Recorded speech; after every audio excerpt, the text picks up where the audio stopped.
Screen কি দেখা যায়? জি স্যার, জি দেখা স্যার। যাচ্ছে। ও ওকে দেখো। তো আমরা অ্যাকচুয়েটর শুরু করতেছি। তো অ্যাকচুয়েটরের মধ্যে আমরা আসলে এগুলো দেখবো, মোটর দেখবো, লিনিয়ার অ্যাকচুয়েটর দেখবো, রিলে দেখবো। ঠিক আছে? তো আমরা মোটর দিয়ে শুরু করি আজকে। তো মোটরের মধ্যে ১ম এ আমরা ডিসি মোটর দেখবো। ডিসি মোটর তোমরা অলরেডি ওয়ার্কিং ডিসি ওটা জানো, তাও আবার একটু রিভিউ করি। যে ডিসি মোটর কি থাকে, পার্মানেন্ট ম্যাগনেটিক ডিসি মোটর যদি হয়, এরকম একটা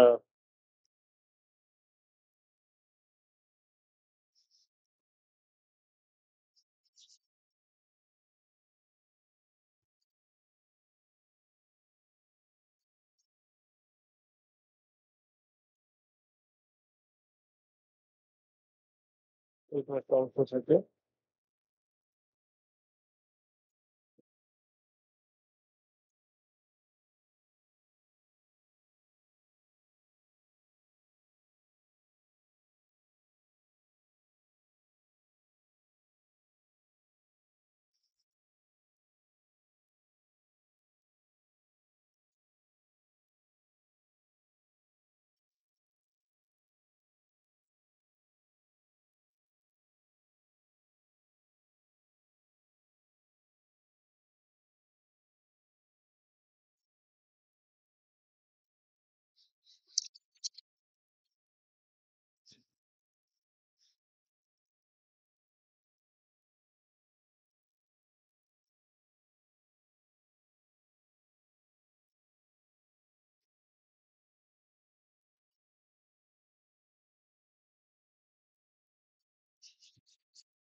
ওকে, তো এখানে দেখতে পাচ্ছ যে এখানে কি হয়, একটা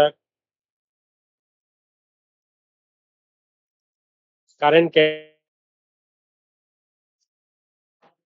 আমরা যদি এটাকে এ বি সি ডি নামে নাম দেই, তো কারেন্ট ফ্লো ডিরেকশনটা এদিক দিয়ে হবে।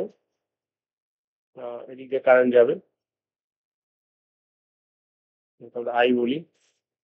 ঠিক আছে? ওকে, তাহলে দেখো তোমরা জানো যে এখানে কি হবে, যে কারেন্ট ব্যাটারি এদিক থেকে যেয়ে এদিক থেকে যেয়ে এইদিকে যেয়ে এদিকে ফ্লো করে আবার এখান থেকে ফিরে আসে।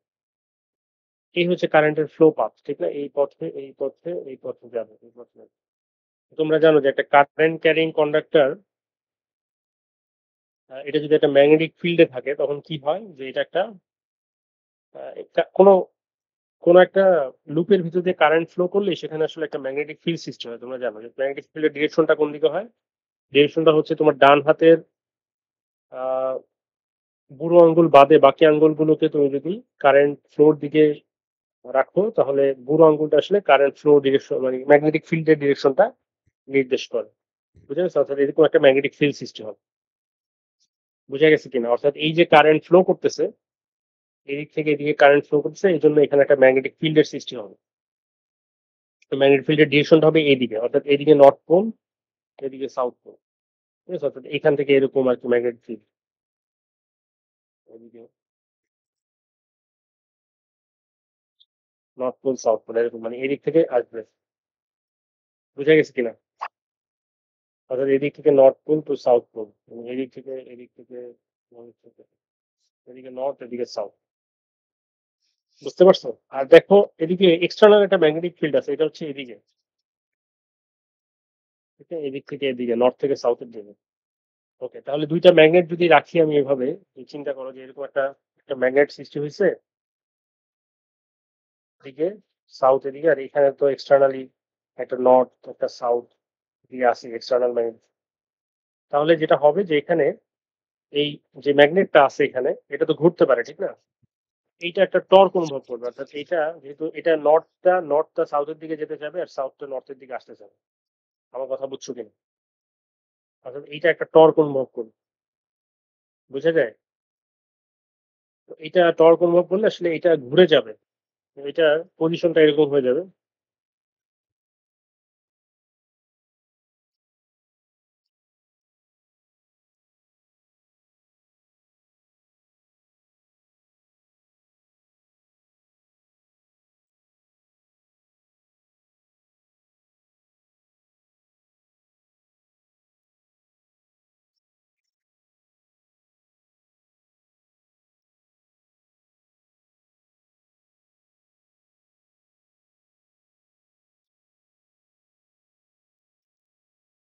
যে এটা যদি ঘুরে যায় তাহলে এটা এদিকে চলে আসবে, ঠিক না? এই জিনিসটা এরকম হয়ে যাবে।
ওকে, জিনিসটা এরকম হয়ে যাবে। অর্থাৎ এইখানে দেখো একটু উপরের দিকে খেয়াল করো। AB টা কোন দিকে চলে যাবে? AB টা নিচে চলে যাবে। অর্থাৎ AB এদিকে চলে যাবে, CD এদিকে চলে আসবে। ঠিক আছে? এবং এইটাকে যদি আমরা আগে এটার নাম দেই যদি A, এইটাকে যদি আমরা A বলি আর এটাকে যদি B বলি, তাহলে এখন যেটা হবে যে B টা এখানে চলে আসবে। অর্থাৎ এই যে B, এটা B, এটা আর এটা A। বুঝতে পারতেছো কিনা দেখ, বুঝা যায়? অর্থাৎ এটা তো ঘুরে গেল, ঠিক না? মানে এই অংশটা একটা টর্ক অনুভব করলো। আমরা একটু আগে দেখাইছি যে এটা ম্যাগনেটিক ফিল্ডটা এদিকে আছে, এটা অ্যালাইন হয়ে এদিকে যেতে চাবে, কেননা একটা বাইরে একটা ম্যাগনেটিক ফিল্ড এদিকে আছে। অর্থাৎ এই জিনিসটাকে তুমি যদি মানে আমি এটাকে এঁকে দেখাইছি তোমাদের, এটা আসলে এইভাবে চিন্তা করতে পারো যে নর্থ সাউথ আছে আর এখানে একটা ম্যাগনেট সৃষ্টি হয়েছে, যেটা এদিকে নর্থ এদিকে সাউথ। ফলে এটা একটা টর্ক অনুভব করে এদিকে ঘুরে যাওয়ার। হ্যাঁ, মানে নর্থটা এদিকে অ্যালাইন হতে চায়, সাউথটা এদিকে অ্যালাইন হতে চায়। তার মানে এইটা কি হবে? ঘুরে যাবে না এই কয়েলটা? এই যে একটা রেক্টাঙ্গুলার শেপের একটা কয়েল দিতে, সেটা ঘুরে যাবে। তাহলে এটা যদি 90 ডিগ্রি ঘুরে, তাহলে এটা 90 ডিগ্রি ঘুরবে। তো 90 ডিগ্রি ঘুরলে এই যে AB অংশটা কি নিচে চলে আসবে, নিচে চলে আসছে। আর CB অংশটা কি হবে? উপরে চলে আসবে। বুঝে গেছে? আচ্ছা, এখানে যেটা যেটা এখন মানে এটা তো এরকম অ্যালাইন হয়ে গেলে তো এটা এখানে থেকে যাওয়ার কথা ছিল, ঠিক না? যে আর তো মুভ করার কথা ছিল না। যে এইটা যদি এইভাবে হয়ে যায়, ঘুরে যায় 90 ডিগ্রি, তাহলে তো সাউথ এদিকে এসে বললো নর্থ দিকে চলে আসে। ঠিক আছে? তাহলে আর এই এই পর্যায়ে গিয়ে এটা তো থেমে যাওয়ার কথা ছিল, কিন্তু এখানে একটা ইন্টেলিজেন্ট ডিজাইন আছে। দেখো এই যে এই অংশটা, এটাকে আমরা কমিউটেটর বলি। দেখো এইটা যখন এই 90 ডিগ্রি ঘুরে যাচ্ছে, তখন দেখো এই বি প্রান্তটা ব্যাটারির পজিটিভের সাথে যুক্ত হয়ে যাবে। দেখো নিচে দেখতে পাচ্ছ ফিগারে, যখন এটা 90 ডিগ্রি ঘুরে যায় তখন হয় কি, যে বি প্রান্তটা কমিউটেটরের বি প্রান্তটা আবার পজিটিভের সাথে যুক্ত হয়ে যায়, আর এ প্রান্তটা নেগেটিভের সাথে যুক্ত হয়। আগে কিন্তু এ প্রান্তটা পজিটিভের সাথে ছিল। আমি যদি দেখাই, এটা হচ্ছে ব্যাটারি পজিটিভ, এটা নেগেটিভ। ঠিক আছে? এটা পজিটিভ, এটা নেগেটিভ। তার ফলে দেখো এখন কারেন্ট ক্যারি মানে কারেন্টের ডিরেকশনটা কোন দিকে হবে? তাহলে পজিটিভ থেকেই তো যাবে, ঠিক না? তাহলে পজিটিভ থেকে গেলে এদিক থেকে যাবে, এদিক থেকে যাবে, এদিকে যাবে, এদিকে যাবে, এদিকে যাবে, বা এদিকে আসবে, এদিকে এসে এদিকে পজিটিভ কোনটা ছিল? এটা পজিটিভ। ওকে,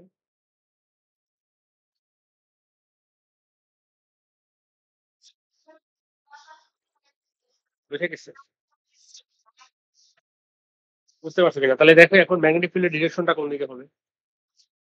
আমরা তো বলছি যে ম্যাগনেটিক ফিল্ড যদি এদিকে হয় ডান হাত দিয়ে ম্যাগনেটিক ফিল্ডের ডিরেকশনটা এইদিকে হবে, ঠিক না? একটু এইদিকে হবে। বুঝতে পারছো কিনা দেখো। অর্থাৎ এইটা আবার এদিকে ঘুরে যাবে। অর্থাৎ এই অবস্থায় 90 ডিগ্রি ঘোরার সাথে, সাথে এটা আসলে এরকম হয়ে যাবে। একটা ম্যাগনেটিক ফিল্ড যে এরকম একটা নর্থ সাউথ পাওয়া যাবে। যে এদিকে সাউথ, এদিকে সাউথ, এদিকে না, এদিকে নর্থ, এদিকে নর্থ, এদিকে সাউথ।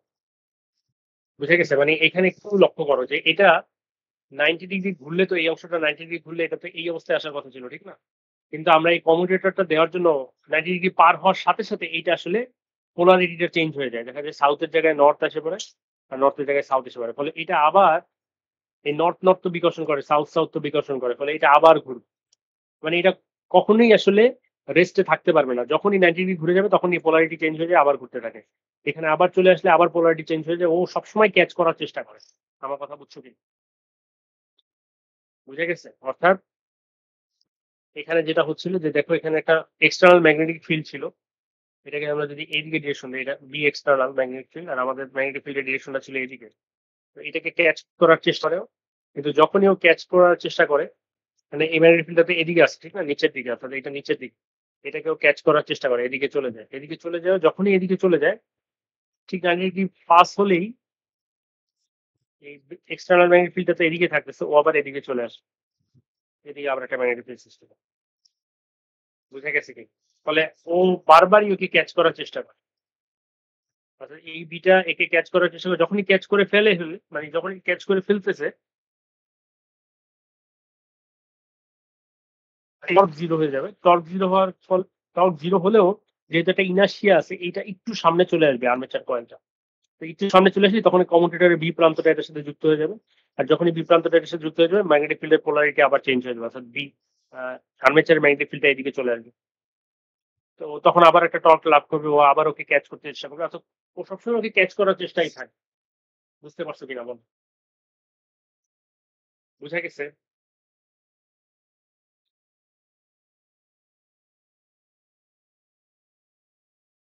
তোমাকে দেখতে পাইছো, শুনতে পারছো, বুঝতে পারছো? এটা তোমাদের আমাদের সময় তো এই জিনিসটা ইন্টারে ছিল। তোমাদের কি এইচএসসি তে ছিল না এই দৃষ্টিপটের ওয়ার্কিং প্রিন্সিপাল?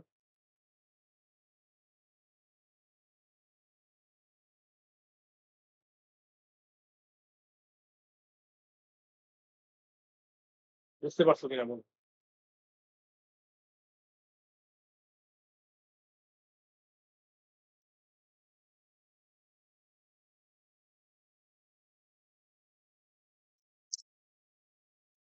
বুঝে গেছে? আমার কথা কি শুনতে পাইছো, বুঝতে পারছো কিনা? জি স্যার। না বুঝতে পারলে বলো, আবার try করি। অর্থাৎ এখানে বিষয়টা হচ্ছে যে একটা ম্যাগনেটিক ফিল্ডের আমরা সৃষ্টি করি একটা কন্ডাক্টরের ভিতরে কারেন্ট ফ্লো, মানে একটা লুপের ভিতরে কারেন্ট ফ্লো করার মাধ্যমে। কিন্তু সমস্যা যেটা করি ম্যাগনেটিক ফিল্ডটা, এবং আমরা এই ম্যাগনেটিক ফিল্ডটা একটা এক্সটার্নাল ম্যাগনেটিক ফিল্ড আমরা পার্মানেন্ট দিয়ে রাখি, ওইটাকে ক্যাচ করার চেষ্টা করে। কিন্তু যখনই ও ক্যাচ করে ফেলবে, ফেলবে এমন অবস্থা, তখনই হচ্ছে আমরা এটার ম্যাগনেটিক ফিল্ডের ডিরেকশনটা আবার চেঞ্জ করে দিই। অর্থাৎ আর্মেচারের ম্যাগনেটিক ফিল্ডের ডিরেকশনটা আবার আমরা চেঞ্জ করে দিই। এই যে নিচে দেখতে পাচ্ছ, যখনই ও ক্যাচ করে ফেলছে, তখনই আমার ম্যাগনেটিক ফিল্ডের ডিরেকশন আমি চেঞ্জ করে দিই। ফলে ও সবসময় এটাকে ক্যাচ করার চেষ্টাই থাকে, কখনো ক্যাচ করতে মানে পারে না। তো এই জন্য এটা ঘুরতেই থাকে, ঘুরতেই থাকে, থামে না। বুঝে গেছে? এই অংশটাকে বলা হচ্ছে যে কমিউটেটর। কমিউটেটর। আচ্ছা, তাহলে এখন এরপরে আমরা যদি এখন টর্কের পরিমাণটা একটু বলি, যে এই যে টর্ক সৃষ্টি হচ্ছে কেন? এই যে দুইটা ম্যাগনেট তো এখানে দেখতেই পাচ্ছ যে এখানে এরকম যে দুইটা ম্যাগনেট থাকে, এটা তো এদিকে চলে যেতে যাবে, ঠিক না? একটা টর্ক সৃষ্টি হবে। তো এই টর্কের মানটা আসলে কি কি বিষয়ের উপর নির্ভর করে? অর্থাৎ মোটরের টর্ক, এই টর্কের মানটা আসলে কি পরিমাণ কারেন্ট তুমি কয়েলের ভিতর দিয়ে ফ্লো করতেছো তার সমানুপাতিক। যত বেশি কারেন্ট যাবে তত বেশি টর্ক সৃষ্টি হবে। আচ্ছা, বাইরের ম্যাগনেটিক ফিল্ড যেটা আছে সেটার স্ট্রেংথ কিরকম? অর্থাৎ একটা স্ট্রং ম্যাগনেট যদি, পার্মানেন্ট ম্যাগনেট যদি এক্সটার্নাল ম্যাগনেট ফিল্ড, এই যে ম্যাগনেটটা নর্থ সাউথ দেখতে পাচ্ছ, এইটার যত স্ট্রং হবে তত আসলে তত বেশি টর্ক প্রডিউস হবে। ঠিক আছে? তাহলে দুইটি বিষয়ের উপর আমরা দেখতে পাচ্ছি নির্ভর করতেছে। একটা হচ্ছে এই কয়েলের ভিতর দিয়ে কি পরিমাণ কারেন্ট যাচ্ছে, আর্মেচার কয়েল। আরেকটা হচ্ছে বাইরের যে এক্সটার্নাল ম্যাগনেটিক ফিল্ড আছে এটা কি পরিমাণে স্ট্রং। বুঝা গেছে? বুঝতে পারছো কিনা বলো? আচ্ছা, এরপরে আমরা যেটা দেখবো সেটা হচ্ছে স্পিড রেগুলেশন।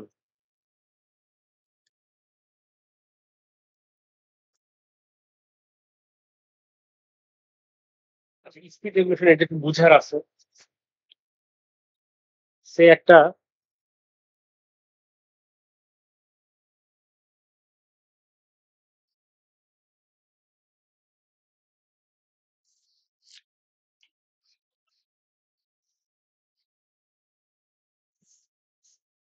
আচ্ছা, মনে করো এখানে একটা ফ্রিকশন ডিস্ক আছে। তো ফ্রিকশন ডিস্ক তোমরা, আর এই পাশে একটা মোটর আছে।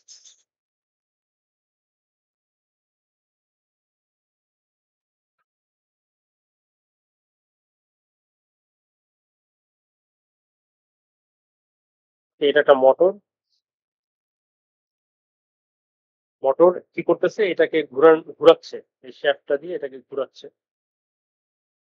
আর তুমি এদিকে কি করতেছো, সে এটা একটা ছুরি বা কাঁচি ভার দিচ্ছ, ঠিক আছে? তো কাঁচি যখন ভার দিচ্ছ তুমি এখানে এখানে হয়তো আহ, ছুরি বা কাঁচি স্পর্শ করলে কি হবে, যে এটা ঘর্ষণ হবে, ঠিক আছে? ফ্রিকশন হবে, ফ্রিকশনের কারণে। অর্থাৎ এখানে তুমি একটা লোড দিচ্ছ, এটাকে আমরা বলতেছি লোড। মানে লোড, এবং সেটা ফোর্স থেকে টর্ক আসতেছে। আর এদিকে তুমি মোটর থেকে একটা মোটরের টর্ক দিচ্ছ।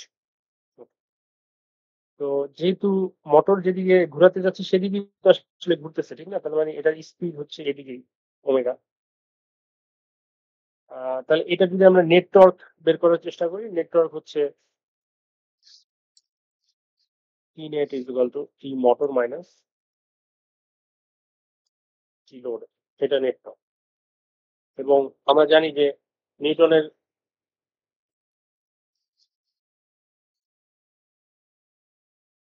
নিউটনের গতির দ্বিতীয় সূত্র থেকে আমরা জানি যে নেট টর্ক, মানে কোন বস্তুর উপর নেট টর্ক যদি জিরো না হয় তাহলে সেই বস্তুটা, মানে তার বস্তুটা অ্যাক্সিলারেটেড হবে, আর অ্যাক্সিলারেট হবে, এবং সেটা মানে বল সমানুপাতিক হচ্ছে ভরবেগের পরিবর্তনের সমানুপাতিক, ঠিক না? তো সেটাকে আমরা এইভাবে বলি, লিনিয়ার মোশনের ক্ষেত্রে আমরা এরকম বলি F is equal to M A. আর অ্যাঙ্গুলার মোশনের ক্ষেত্রে আমরা বলি যে F net is equal to M A, আর T net is equal to I alpha, ঠিক না? এইভাবে আমরা বলি। তাহলে এটা নিশ্চয় একটা আই থাকবে, তো এটা অ্যাক্সিলারেটেড হবে। যদি নেট টর্ক জিরো হয়ে যায় তাহলে আর অ্যাক্সিলারেশন হবে না, এটা কনস্ট্যান্ট স্পিড এটা ঘুরতে থাকে। ঠিক আছে? তো এই হচ্ছে এখানের ফোর্স ক্যালকুলেশন আর কি। তো আমরা একটু দেখি যে আমাদের যে ফ্যান, তোমাদের মাথার উপর ফ্যান ঘুরতেছে, এই ফ্যানটাও কিন্তু একটা মোটর, ঠিক না? এবং এই ফ্যানটার তোমাদের যদি লক্ষ্য করে দেখবো যে এটা একটা কনস্ট্যান্ট স্পিডে ঘুরতেছে, কারণ এটা স্পিড হয়তো প্রথমে যখন সুইচ অন করি আমরা ফ্যানে, তখন আস্তে আস্তে স্পিড বাড়তে থাকে, ঠিক না? একটা পর্যায়ে যে স্পিড তো আর বাড়তেই থাকে এরকম না, একটা পর্যায়ে স্পিড কনস্ট্যান্ট হয়ে যায়। স্পিড কনস্ট্যান্ট হয়ে যাওয়া মানে হচ্ছে তখন আর কি আলফা থাকতেছে না, তার মানে তখন নেট টর্কটা জিরো হয়ে যাচ্ছে। তার মানে সেই জিনিসটা যদি আমরা একটু একটা টেবিল আকারে দেখাই, যে সে টাইম, মোটর এর টর্ক, লোড থাকবে। লোড কোথায়? তোমার ফ্যানে যদি চিন্তা করো, লোডটা কি? লোডটা হচ্ছে বাতাসের বাধা, সেটা। এখানে তুমি নেট টর্ক হিসাব করো, এখানে তুমি ওমেগা হিসাব করো। আচ্ছা, ফ্যান যখন আমরা একদম চালু করতেছি, সুইচ অন করলাম মাত্র 0 সেকেন্ড যদি বলি, তখন হচ্ছে ওমেগাও জিরো থাকে, তোমরা জানো। ফ্যান মাত্র চালু করলে তো কোনো স্পিড থাকে না। তো নিশ্চয়ই মোটর একটা টর্ক দেয়, সেটা ধরা যাক 50 নিউটন মিটার। আর লোড, ফ্যান যেহেতু মাত্র চলা শুরু করছে, আসলে লোড তত একটা বেশি থাকবে না, কেন বাতাস তত বাধা দিবে না, ফ্যান স্পিডে চললেই না বাধা দিবে। তো এটা মনে করো সামান্য কিছু লোড আছে, ধরা যাক 2 নিউটন মিটার। তার মানে সেক্ষেত্রে নেট টর্ক আসতেছে আসলে কত? 48 নিউটন মিটার। ঠিক আছে? তো যেহেতু নেট টর্ক পজিটিভ, ফলে আলফা কি হবে? এখান থেকে একটা আলফা পাওয়া যাবে, যেহেতু একটা পজিটিভ নেট টর্ক আছে, একটা আলফা হবে। তাহলে আলফা হলে যেদিকে মোটরের টর্ক, যেদিকে টর্কটা বেশি, অর্থাৎ লোড আর মোটরের মধ্যে যেই টর্কটা বেশি সেই দিকে আসলে অ্যাক্সিলারেটেড হবে, এবং ওমেগা আস্তে আস্তে বাড়তে থাকবে। ওমেগা বাড়তে বাড়তে বাড়তে বাড়তে একটা পর্যায়ে এসে 300 আরপিএম যখন হয়, মনে করো 300 আরপিএম হলে আর তো ওমেগা বাড়ে না। তার মানে সেই মুহূর্তে আসলে নেট টর্ক জিরো হয়ে যাচ্ছে, এটা তো বুঝো। যখন নাকি আর স্পিড বাড়তেছে না 300 আরপিএম, মানে ফর এক্সাম্পল 300 আরপিএম এ যে আর স্পিড বাড়তেছে না, তার মানে তখন আসলে নেট টর্ক আসলে জিরো। তার কারণ হচ্ছে কোনো অ্যাক্সিলারেশন নাই, স্পিডও বাড়তেছে না, নেট টর্ক জিরো আছে। এখন তোমাদের কাছে আমার প্রশ্ন হচ্ছে যে সে এটা 1 মিনিট লাগছে বা 30 সেকেন্ড লাগছে ফ্যানটা স্পিডে যাইতে, এই এটা কিভাবে হতে পারে? এটা দুই ভাবে হতে পারে। একটা হচ্ছে যে সে লোড ফ্যান যেহেতু স্পিড বাড়তেছে আস্তে আস্তে, বাতাসের বাধাও বাড়তেছে, তাহলে এটা হতে পারে যে এইটা মোটরের টর্কটা বাতাসের বাধা বেড়ে বেড়ে 50 নিউটন মিটার হয়ে গেছে। তো মোটরের টর্ক যা ছিল তাই আছে, ফলে এই দুইটা ব্যালেন্স হয়ে গেছে, নেটওয়ার্ক জিরো হয়ে গেছে। এটা একটা কেস হতে পারে। আরেকটা হতে পারে, আরেক ভাবেও হতে পারে, সেটা হচ্ছে যে সে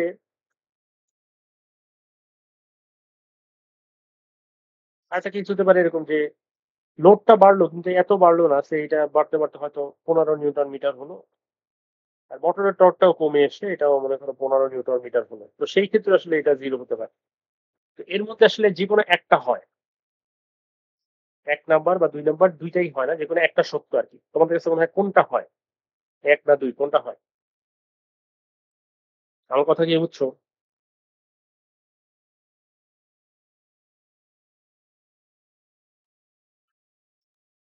আমার কথা কি বুঝতে পারছো?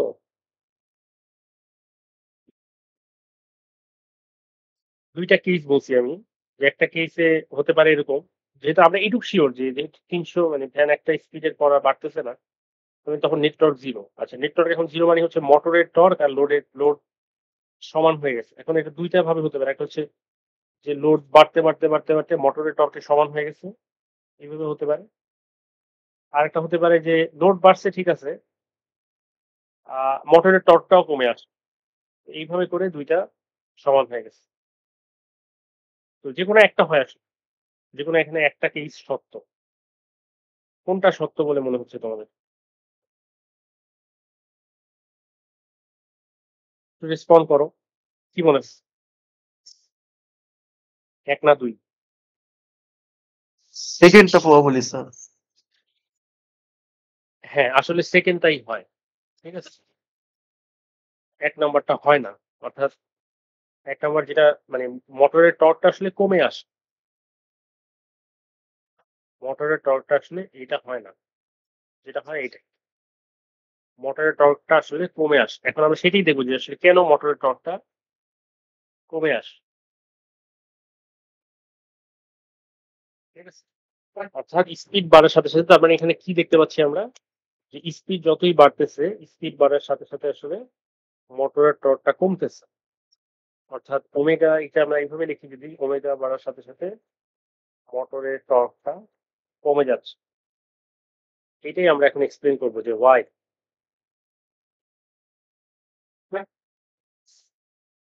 বা হাউ। ঠিক আছে, এটা আমরা এক্সপ্লেন করবো। তো এর আগে আমরা যেটা করতে হবে আমাদের, এই যে যেটা আমরা ফিজিক্যালি দেখতে পাচ্ছি, এটাকে আমরা তাই একটা মানে ইলেকট্রিক্যালি এটাকে আমরা কিভাবে রিপ্রেজেন্ট করতে পারি। যেমন আমরা এখানে কি কি কম্পোনেন্ট আছে যদি দেখি, এই পুরো সার্কিটটা, এই সার্কিটটাতে আসলে কি আছে, এখানে একটা ব্যাটারি আছে দেখতে পাচ্ছি, আর এখানে কিছু কয়েল আছে, ঠিক না? তার মানে এগুলো রেজিস্টর হিসেবে কাজ করবে, কিছু রেজিস্ট্যান্স দিবে। তাহলে এটাকে একটা রেজিস্টর হিসেবে আমরা চিন্তা করবো পুরোটা। আরেকটা আছে এখানে, যেটা একটা লুপ সৃষ্টি করছে, এখানে একটা ইন্ডাক্টর হিসেবে, এখানে একটা ইন্ডাক্টরকে আমাদের ইনকর্পোরেট করতে হবে, ইন্ডাক্টরও কনসিডার করতে হবে। অর্থাৎ আমরা যদি একটা সার্কিট আঁকি, তাহলে সার্কিটে একটা রেজিস্ট্যান্স দিতে হবে আমাদের, একটা ভোল্টেজ সোর্স থাকবে আমাদের ব্যাটারি, আর একটা ইন্ডাক্টর আমরা চিন্তা করি। ঠিক আছে? এরকম একটা অবস্থা থাকবে। এটাকে আমরা ভিএস বলতে পারি। আমরা আর বললাম। আর এইটাকে আমরা এখানে আসলে একটা কাউন্টার ইএমএফ জেনারেট হবে।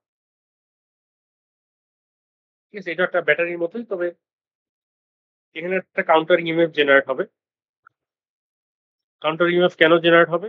তার কারণ হচ্ছে যে তোমরা জানো যে কোনো জেনারেটরের যে প্রিন্সিপালটা, যে কোনো একটা লুপকে তুমি যদি একটা ম্যাগনেটিক ফিল্ডে ঘুরাও, কোনো একটা লুপকে এরকম তুমি যদি একটা ম্যাগনেটিক ফিল্ডে ঘুরাও, তাহলে সেখানে একটা ইলেকট্রোমোটিভ ফোর্স ইনডিউসড হয়।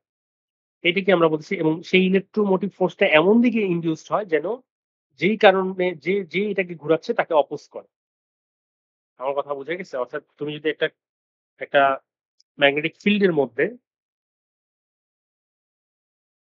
নট নেসেসারি একটা ম্যাগনেটিক ফিল্ডের মধ্যে, তুমি যদি rate of change of flux থাকে কোনো একটা কয়েলে, ঠিক আছে? রেট অফ চেঞ্জ অফ ফ্লাক্সে তোমরা এটা পড়ে আসছো যে কোনো একটা কয়েলে যদি rate of change of flux থাকে, যে এরকম ভাবে তোমরা হয়তো পড়ে আসছিল যে সে এরকম একটা কয়েল ছিল, সে এরকম একটা কয়েল,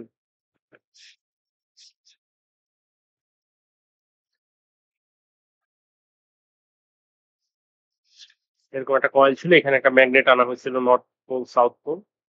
তো এটা যখনই এখানে আনতেছে আর কি, ফ্যারাডের যে এক্সপেরিমেন্টটা ছিল,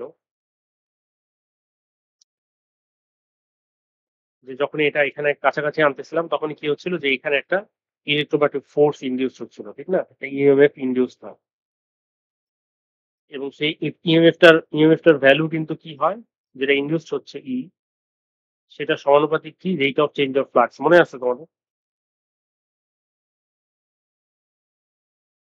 এটা কার সূত্র ছিল? ফ্যারাডেস ল বা লেঞ্জের সূত্র, মনে আছে?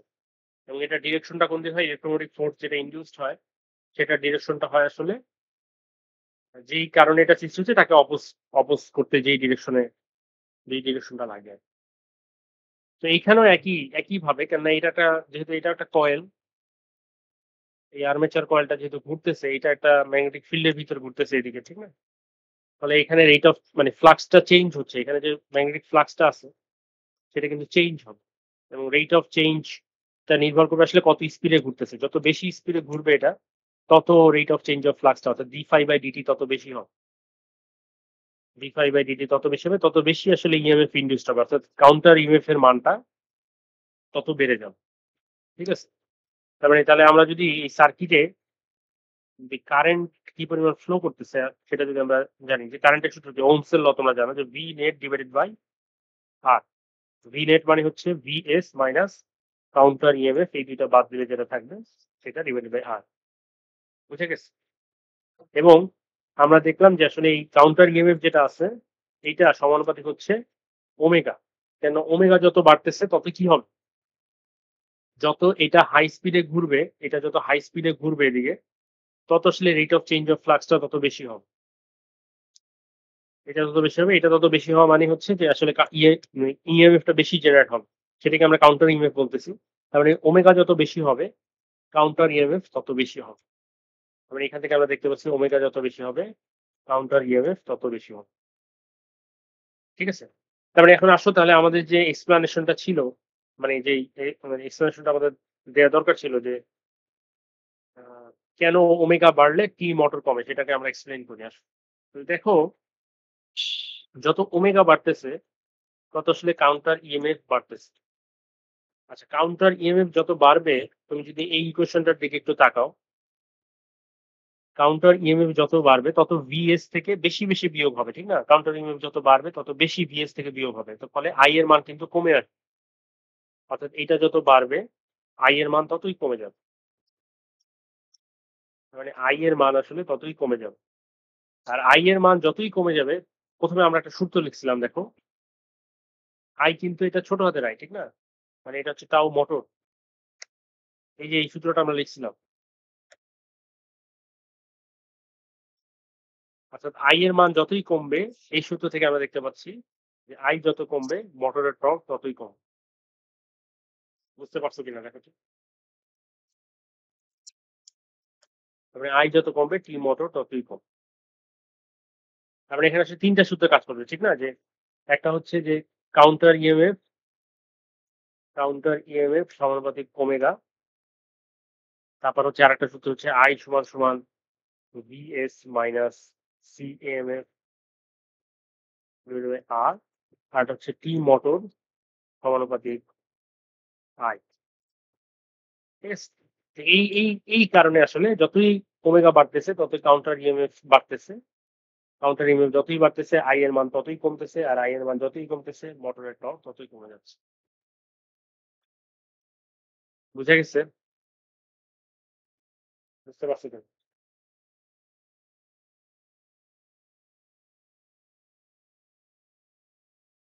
বুঝা গেছে? জি স্যার কোনো বলেন। কোশ্চেন থাকলে ওকে, তাহলে এটা একটু আমরা তাহলে টেবিলটা একটু পূরণ করি আমরা, দেখো।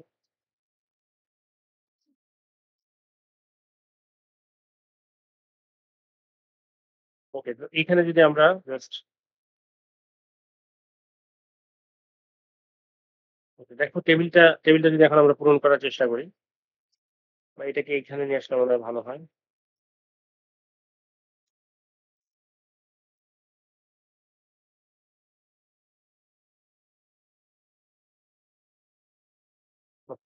তাহলে দেখো, তো প্রথমেই কি হচ্ছে যে যখন আমরা ফ্যানটা চালু করলাম তখন তো আমি বললাম যে সে মোটর একটা টর্ক দিবে, এটাকে বলতেছে আমরা স্টার্টিং টর্ক মোটরের। কারণ তখন একদমই কোনো কাউন্টার ইমেট নাই। ফলে পুরো যে ভোল্টেজটা আছে এটাকে ৮ দ্বারা ডিভাইড করে সবচেয়ে বেশি কারেন্ট যাবে সার্কিটের মধ্যে দিয়ে, এবং সবচেয়ে বেশি কারেন্ট যাওয়ার ফলে সবচেয়ে বেশি টর্ক প্রডিউস হবে, এবং সেটাই হচ্ছে স্টার্টিং টর্ক বা 50 নিউটন মিটার এখানে ফর এক্সাম্পল। এবং তখন মনে করো কিছু বাধা এখানে হয়তো চলা শুরু করে না, তাহলে বাধা কোথা থেকে আসলো? এই যে আমাদের তো বিভিন্ন ফ্যানে বিভিন্ন বেয়ারিং আছে, ঠিক না? তো বেয়ারিং এ তো কিছুটা ফ্রিকশন হবেই। তো সেই জন্য এখানে সামান্য কিছু বাধা এখানে থাকবে। তো এর ফলে যেটা হবে যে আমরা দেখতে পাচ্ছি যে একটা পজিটিভ টর্ক থাকতেছে, নেট টর্ক পজিটিভ হচ্ছে, এবং ফলে একটা অ্যাক্সিলারেশন হবে। অ্যাক্সিলারেশন কারণে ফ্যানের স্পিড আস্তে আস্তে বাড়বে। তো বাড়লে মনে করো যে প্রথমে হলো 10 আরপিএম। 10 আরপিএম এর জন্য নিশ্চয়ই যেহেতু ওমেগা বেড়ে গেছে, এখন আর কাউন্টার ইএমএফ কিন্তু আগের মতো জিরো থাকবে না। তাই না? এই সূত্র দিয়ে আমরা দেখতে পাচ্ছি এখন যেহেতু ওমেগা বাড়তেছে ফলে কিছুটা কাউন্টার ইএমএফ আসবে। তো সেই কিছুটা কাউন্টার ইএমএফ এর জন্য ভিএস আর আগের মতো একদম পুরো ভিএসটা আসলে এখানে অ্যাপ্লাই হবে না। কিছুটা বাদ যাবে ভিএস থেকে, ফলে কারেন্টের মানটা কমে যাবে। আর কারেন্টের মানটা যখনই কমে যাবে মোটরের টর্কটা একটু কমে আসবে। আসলে মোটরের টর্ক আর 50 থাকবে না, সেটা তো কমে 45 হয়ে যাবে। আর যেহেতু একটু স্পিড বাড়তেছে হয়তো লোড মানে বাতাসের বাধার জন্য লোড একটু বেড়ে গেল, ৩ নিউটন মিটার হলো। তো এইভাবে করে হয়তো এটা ৪২ চলে আসতেছে। তো ৪২ সেটাও তো আসলে একটা পজিটিভ টর্ক, ফলে স্পিড আরো বাড়তে থাকবে। স্পিড বেড়ে বেড়ে মনে করো ১০০ হলো। ১০০ ফলে যেহেতু এখন অনেক ওমেগা, ফলে কাউন্টার ইএমএফ এখন অনেক কাউন্টার ইএমএফ, এবং এই কাউন্টার ইএমএফ এর জন্য অনেক বেশি বিয়োগ যাচ্ছে ভিএস থেকে, ফলে আই এর মান আরো কমে গেছে, ফলে মোটরের টর্কটাও আরো কমে গেছে। তো মোটরের টর্কটা কমে কমে মনে করো হয়ে গেল হচ্ছে ২৫, বা ২৫ না আসলে ৩০ই হয়ে গেল। ৩০ হয়ে গেল, এবং বাতাসের বাধার জন্য যেহেতু ১০০ আরপিএম এ ঘুরতেছে, বাতাসের বাধাও আগের চেয়ে বেড়ে গেছে। সো এটা বেড়ে মনে করো হয়ে গেল ৫ নিউটন মিটার বা ৬ নিউটন মিটার। তাহলে এখান থেকে আসলে বিয়োগ দিলে ২৪ নিউটন মিটার থাকতেছে। তো সেটাও পজিটিভ টার্ম, এই জন্য স্পিড আরো বাড়তে থাকবে। তো এভাবে বাড়তে বাড়তে একটা পর্যায়ে যখন স্পিড ৩০০ আরপিএম হয়ে যাচ্ছে তখন আসলে মোটরের টর্কটা কমে কমে ১৫ নিউটন মিটার চলে আসছে, এবং বাতাসের বাধাও বেড়ে বেড়ে ১৫ নিউটন।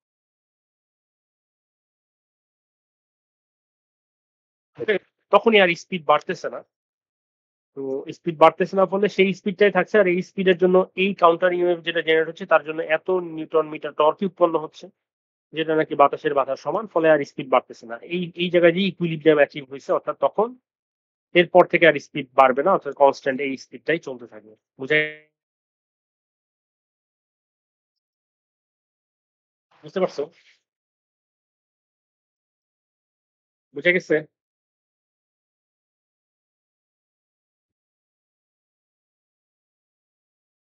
জি স্যার। বুঝতে পারছো কিনা বলো? ওকে। আচ্ছা, এখন যদি মনে করো আমি ফ্যানে ফ্যানটা যখন চলতেছে আমি একটু ফ্যানে হাত দিলাম, মানে ফ্যানটাকে একটু বাধা দিলাম যাতে চলতে, বা কোনো কিছু দিয়ে আমি ফ্যানটাকে মানে একটু বাধা দেওয়ার চেষ্টা করতেছি। তবে ফ্যানটাকে যখনই বাধা দেওয়ার চেষ্টা করবো এইখানে টর্ক বেড়ে যাবে, মানে লোডটা বেড়ে যাবে। লোডটা বেড়ে মনে করো আমি 18 নিউটন মিটার করে ফেললাম।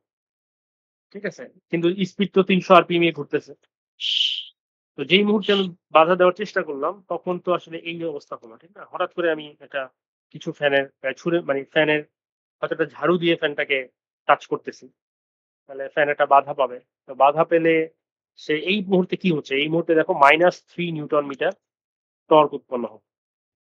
তাহলে নেট টর্ক -3 নিউটন মিটার যদি হয়, নেট টর্ক যদি নেগেটিভ হয়, নেগেটিভ হলে কি হবে এখন?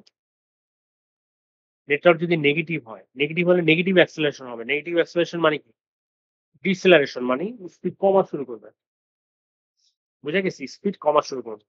স্পিড কমতে, কমতে যখন মনে করবা কমে যখন এরকম 280 আরপিএম হলো, তখন আবার আমরা জানি যে স্পিড যদি কমে তাহলে ওমেগা যদি কমে মোটরের টর্ক কিন্তু আবার বেড়ে যাবে। কারণ ওমেগার সাথে মোটরের টর্কের এই রিলেশনটা তোমাদের এখানে লিখে রাখছি আমি, দেখো। ওমেগা বাড়লে মোটরের টর্ক কমে আর ওমেগা কমলে মোটরের টর্ক বাড়ে। তার মানে যখনই এখানে স্পিড কমে আসবে 280, তখন মোটরের টর্কটা বেড়ে 18 নিউটন মিটার হয়ে যাবে। এটাও 18 নিউটন মিটার হয়ে যাবে। মানে এখানে আবার 0 নিউটন মিটার আসবে। অর্থাৎ তুমি যদি কোনো কারণে মোটরটাকে বাধা দাও, তাহলে মোটর অল্প স্পিডে, মানে এর চেয়ে কম স্পিডে, আগের চেয়ে কম স্পিডে ঘোরা শুরু করে। এটা তোমরা সহজেই দেখছো যে কোনো একটা মোটরকে যদি তুমি হাত দিয়ে ধরে রাখো তাহলে দেখবো যে আস্তে আস্তে ঘুরতেছে। বা একটা রিক্সায়, এখন তো মোটর রিক্সা রাস্তায় অ্যাভেলেবল, রিক্সায় একজন চললে মোটর রিক্সা যে স্পিডে যায়, রিক্সার উপর যদি দুইজন চড়ে দেখবে যে মোটরের, মানে রিক্সার স্পিডটা কমে গেছে। কেন কমে গেছে এটাকে বুঝতে পারছি আমরা। তার কারণ হচ্ছে এই অতিরিক্ত টর্ক জেনারেট করতে হলে তার স্পিড কমাতে হবে। স্পিড না কমলে তো সে অতিরিক্ত টর্ক জেনারেট করতে পারবে না। বুঝা গেছে? বুঝতে পারছো কিনা বলো?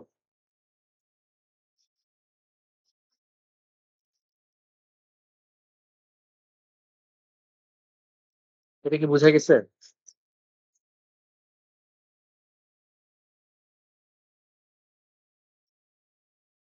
আচ্ছা, মোটরকে যদি একটু বাধা দাও মোটরের স্পিড কমে আসবে। আচ্ছা, এখন যদি আবার কেউ ওই যে বাধাটা দিচ্ছিল সেটা যদি আবার সরিয়ে নেয়, সে আবার 15 নিউটন মিটার হয়ে গেল। এটা 280 আরপিএম এ যখন ঘুরতেছিল তখন হঠাৎ করে তুমি বাধাটা সরিয়ে নিলা। তাহলে বাধাটা সরিয়ে নিলে দেখা যাবে হঠাৎ করে লোড কমে গেল কিন্তু মোটরের টর্ক তো বেশি আছে। ফলে +3 নিউটন মিটার টর্ক আছে। ফলে মোটরের স্পিড আবার বাড়তে থাকে। তো বেড়ে বেড়ে যখন আবার 300 আরপিএম হবে, তখন দেখা যাবে এই মোটরের টর্কটা আবার কমে 15 নিউটন মিটার চলে আসছে, যেটা নাকি 15 নিউটন মিটার লোডের সমান, এবং এটা আবার 0 হয়ে যাচ্ছে। ফলে মোটর আর স্পিড বাড়তেছে। বুঝে গেছে? অর্থাৎ বাধাটা সরিয়ে নিলেই কিন্তু মোটরের স্পিড আবার বেড়ে যাচ্ছে। বুঝতে পারছো কিনা দেখ। অর্থাৎ এই মুহূর্তে আমরা বাধা সরিয়ে নিলাম, বাধা সরিয়ে নেওয়ার ফলে একটা নেট টর্ক পজিটিভ হয়ে যাচ্ছে, ফলে এটা স্পিড কমতেছে। স্পিড কমতেছে কেন না, স্পিড বাড়তেছে ফলে মোটরের টর্ক কমতেছে। মোটরের টর্ক কমে আবার যখন ইকুইলিব্রিয়ামে অ্যাচিভ হবে। বুঝা গেছে কিনা বল?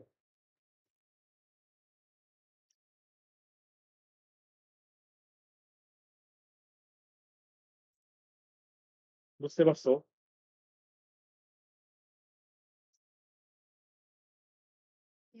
এই জন্য যে রিক্সা যদি দুইজন যেতে থাকে, হঠাৎ করে যদি একজন লাফ দিয়ে যায়, লাফ দিয়ে রিক্সা থেকে নেমে যায়, দেখবে যে আহ,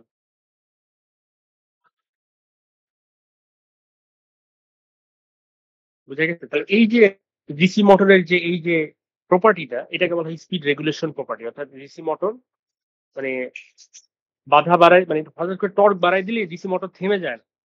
ডিসি মোটর ওটাকে অ্যাডজাস্ট করে নেয়। মানে রিক্সায় দুইজন উঠলেই রিক্সা থেমে যায় না, রিক্সার স্পিড কমে যাওয়ার মাধ্যমে, টর্ক বাড়িয়ে দেওয়ার মাধ্যমে রিক্সা অ্যাডজাস্ট, মানে মোটরটা অ্যাডজাস্ট করে নেয়। বুঝা গেছে? তাহলে এখানে আমরা দেখতে পাচ্ছি যে এই জিনিসটাকে আমরা যদি ম্যাথমেটিক্যালি এইভাবে প্রকাশ করা যায়, percentage speed regulation is equal to, no লোডে থাকলে আসলে সবচেয়ে বেশি স্পিডে ঘুরবে। মনে করো রিক্সায় কোনো লোডই নাই, কেউ উঠে নাই, তাহলে সবচেয়ে বেশি স্পিডে চলবে। আর যদি রিক্সায় আসলে একজন উঠো দুইজন উঠো, তাহলে মানে ফুল লোডটা দাও তাহলে নিশ্চয়ই স্পিডটা কমে যাবে। তাহলে কতটুকু স্পিড কমতেছে একটা যদি পার্সেন্টেজ হিসাব করি আমরা সেটাকে বলতেছে পার্সেন্টেজ স্পিড রেগুলেশন। ঠিক আছে? তো এটা যত কম হয় ততই ভালো। কেননা যদি এরকম হয় যে একজন উঠলে যে স্পিড, ২ জন উঠলে স্পিড অনেক কমে যায় তাহলে তো আর ওই মোটর দিয়ে খুব একটা কাজ হবে না। তো দেখা যায় যে স্পিড রেগুলেশন সাধারণত ৮ থেকে ১০% এরকম হলেই অ্যাকসেপ্টেবল রেঞ্জ আমরা ধরি। বুঝা গেছে?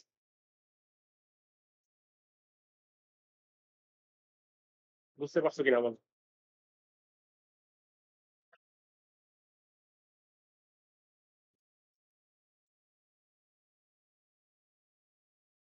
কোন কোয়েশ্চেন থাকলে বলো।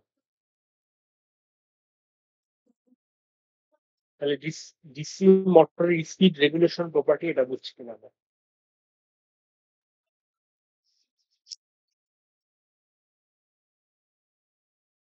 জি। ওকে।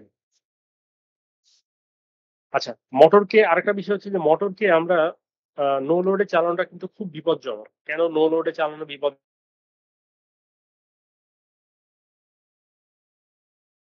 কি হবে? তাহলে দেখো যে সেই সিচুয়েশনটা যদি চিন্তা করো, ফ্যানের পাখা খুলে যদি ফ্যান অন করে দাও তাহলে দেখো যে ফ্যান যতই ঘুরতেছে বাধা খুব একটা বেশি বাড়তেছে না। হ্যাঁ? বাধা যদি না বাড়ে তাহলে ওই বাধার মনে করো ৩ নিউটন মিটার পর্যন্ত বাধা বাড়ে। তাহলে দেখো মোটরের টর্ক অনেক কমতে হবে অর্থাৎ ৪৫ থেকে ওকে তো ৩ থাকতেই থাকবে। কারণ এইটা কমে যখন ৩ হওয়ার আগ পর্যন্ত এটা কিন্তু স্পিড কিন্তু এরকম বাড়তেই থাকবে। তার মানে নো লোডে মোটর চালালে কিন্তু স্পিড বাড়তেই থাকবে।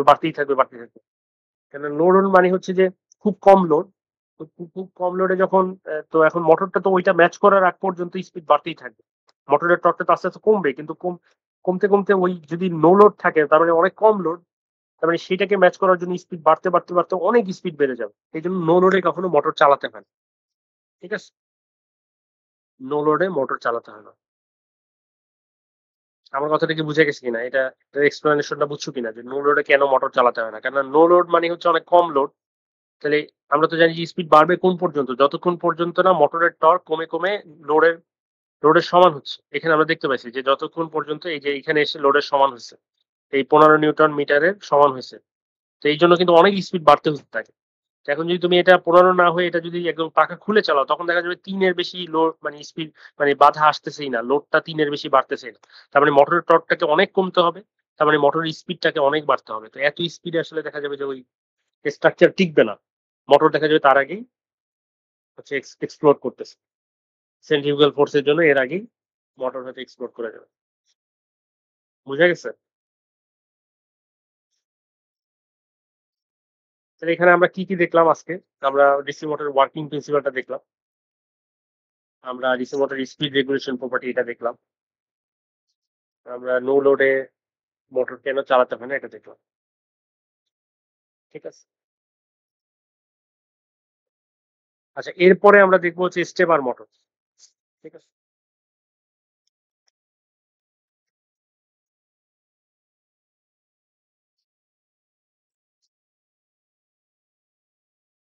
স্টেপার মোটর হচ্ছে one kind of DC motor. এটাও ডিসি মোটর কিন্তু এটা হচ্ছে মানে কন্টিনিউয়াসলি রোটেট করে না। তোমরা জানো যে স্টেপার মানে নরমাল ডিসি মোটর হয় কি কন্টিনিউয়াসলি রোটেট করতেই থাকে। ঠিক না? স্টেপার মোটর এগুলো স্টেপ ওয়াইজ রোটেট করে। মানে তুমি যদি বলো একে একটা স্টেপ ঘুরতে সে একটা স্টেপ ৯০ ডিগ্রির হতে পারে।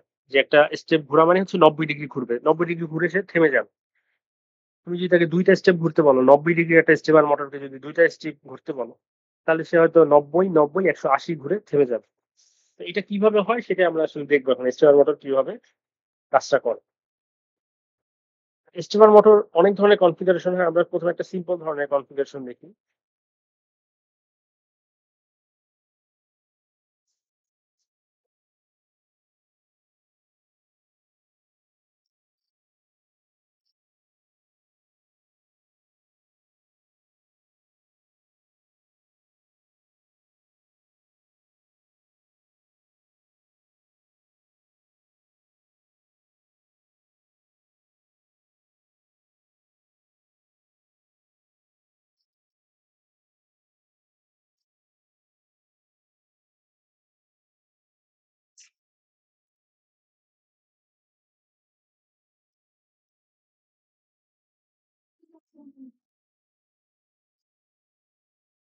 ওকে, এবং এখানে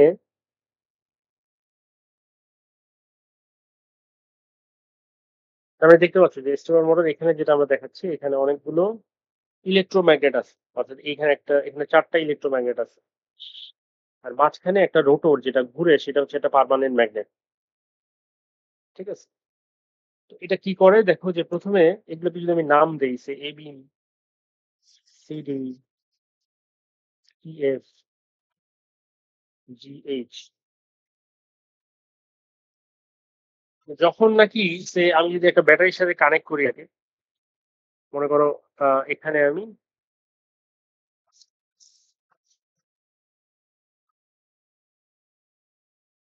এ প্রান্তকে আমি একটা ব্যাটারির পজিটিভ প্রান্তের সাথে যুক্ত করলাম। বা এটাকে আমি এইভাবে যদি লিখি, এতে আমি একটা পজিটিভ ভোল্টেজ দিলাম আর বি কে আমি গ্রাউন্ডে রাখলাম। তাহলে তখন যেটা হয় যে এখানে মানে কয়েলটা এমন ভাবে টার্ন করা যে এইরকম যদি এতে পজিটিভ আর বিতে গ্রাউন্ড দেওয়া হয় তখন দেখা যায় যে এইখানে সাউথ পোল সৃষ্টি হয়, এই জায়গায় সাউথ পোল সৃষ্টি হয়, এই জায়গায় নর্থ পোল সৃষ্টি হয়। এবং যেহেতু এখানে পারমানেন্টের নর্থ পোল সাউথ পোল দ্বারা আকর্ষিত হচ্ছে, ফলে এটা যেই অবস্থায় আছে সেই অবস্থায় আসলে থাকবে। আচ্ছা, এখন আমি যদি এখান থেকে সরিয়ে নিয়ে আমি যে প্রথমে পজিটিভ ভোল্টেজ এখানে গ্রাউন্ড দিছিলাম এটা যদি আমি সরিয়ে ফেলি, অর্থাৎ এ থেকে পজিটিভ ভোল্টেজ এবং বি থেকে গ্রাউন্ড সরিয়ে আমি যদি এখন সি তে পজিটিভ ভোল্টেজ দেই, আর বি তে গ্রাউন্ড দেই, তখন দেখা যাবে কি যে এইখানে যেহেতু আমি সরিয়ে ফেলছি এখানে নর্থ সাউথ থাকবে না। তখন দেখা যাবে যে এইখানে নর্থ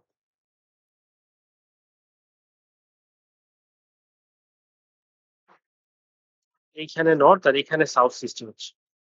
তখন যেটা হবে এই নর্থ এই সাউথ দ্বারা আকৃষ্ট হবে। ফলে এটা কি হবে, এটা কিন্তু 90 ডিগ্রি রোটেট করে যাবে। বুঝা যায়? অর্থাৎ তখন এটার পজিশন হয়ে যাবে এরকম। যদি রোটেট করা যায়,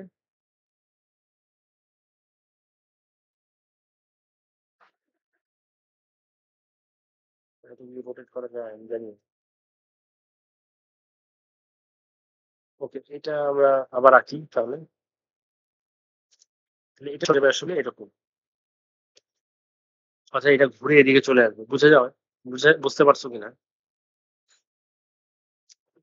বুঝতে পারছো? তার মানে এটা আগের পজিশনটাকে যদি আমরা ১ বলি, তাহলে ১ নাম্বার থেকে ঘুরে এটা ২ নাম্বার পজিশনে চলে আসবে রোটরটা। বুঝতে পারছো? 90 ডিগ্রি রোটেট করে গেল। বুঝে গেছে? তোমাকে শুনতে পাইছো, দেখতে পাইছো?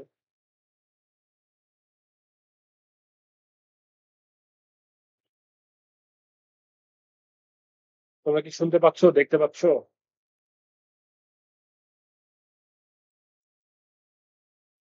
জি স্যার, শোনা যাচ্ছে, দেখা যাচ্ছে। বুঝতে পারছো? জি স্যার। জি স্যার। ওকে।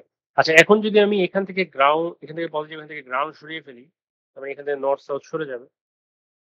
তারপর যদি এইখানে পজিটিভ দেই, এখানে পজিটিভ দেই,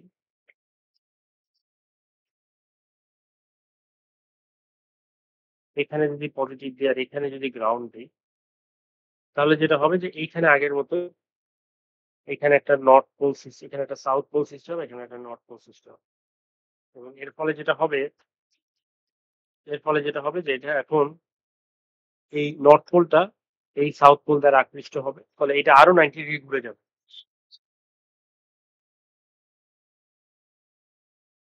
তার মানে এটা এখন হয়ে যাবে এদিকে।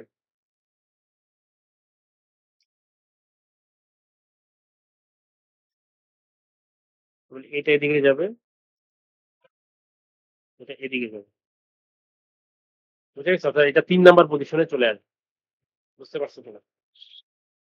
মানে আইডিয়াটা ধরতে পারছো কিনা যে আমরা এনার্জাইজ করতেছি। ফলে এটা ৯০ ডিগ্রি করে ঘুরতেছে।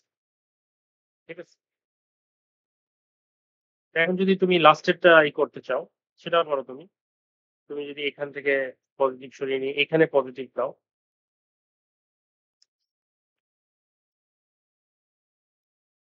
এইটা পজিটিভ দিলাম আর এটা গ্রাউন্ড করলাম,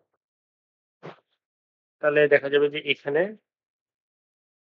নর্থ পোল এখানে সাউথ পোল সৃষ্টি হচ্ছে, ফলে এটা আরো 90 ডিগ্রি ঘুরে যাবে, অর্থাৎ এই নর্থ পোল এই সাউথ পোল দ্বারা আকৃষ্ট হবে, ফলে এটা আরো 90 ডিগ্রি ঘুরে যাবে, এটা এরকম হয়ে যাবে।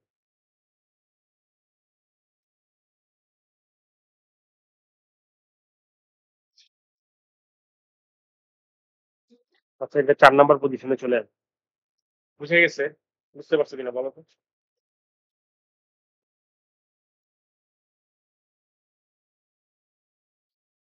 বুঝতে পারছো?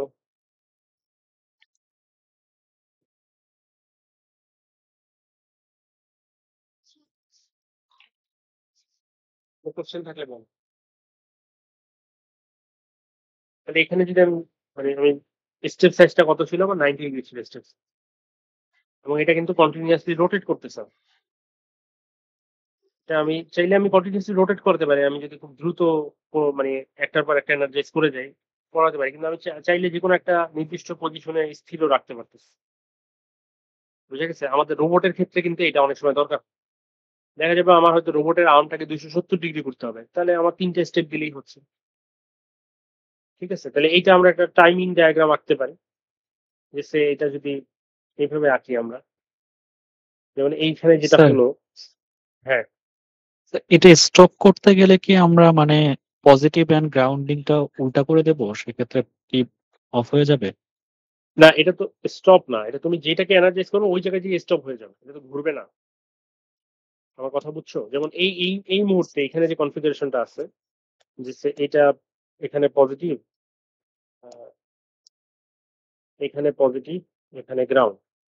ঠিক আছে? তার মানে এটা এইখানে সাউথ, এখানে নর্থ সৃষ্টি হচ্ছে, এবং এই পজিশনে এটা স্থির হয়ে থাকবে, 4 নাম্বার পজিশন। বুঝে গেছে? জি স্যার। তুমি যদি আবার অন্যটা এনার্জাইজ করো তখন ওই পজিশনে যে স্থির হয়ে থাকবে।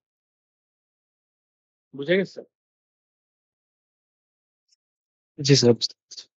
ওকে, তাহলে এখন যদি আমরা এটাকে কন্টিনিউয়াস না, আমরা যদি এরকম 4টা স্টেপ দিতে চাই, তাহলে এটা টাইমিং ডায়াগ্রাম যদি আঁকি এভাবে, যে টাইম এই দিক বরাবর টাইম, এদিক বরাবর টাইম, এক্স এক্সিস বরাবর এদিক বরাবর ভোল্টেজ,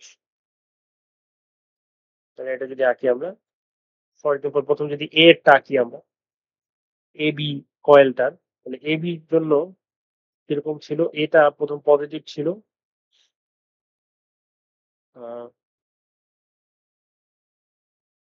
এ পজিটিভ, আর ওই সময়টাতে সিই জি, সি, মানে এইগুলো যদি আমি চিন্তা করি যে এ সি এফ জি, ঠিক না? এ সি এফ জি, তাহলে ওই সময় বাকিরা জিরো ছিল, ঠিক আছে? এই সময় বাকিরা জিরো জিরো জিরো, শুধুমাত্র এ পজিটিভ, বাকি সব মানে কোনো ভোল্টেজ দেওয়া হয় না তাদের, জিরো ভোল্টেজ। আচ্ছা, তারপর যে পরে আমি কি করলাম, সি কে পজিটিভ ভোল্টেজ দিলাম, বাকি সবগুলোকে জিরো করলাম, মানে এটাকে পজিটিভ করলাম, আর বাকি সবাই জিরো। এটা তো জিরো ছিল, জিরো আছে। তারপর আমি কি করলাম, তারপর আমি এফ কে পজিটিভ করলাম, বাকি সবাইকে জিরো করলাম।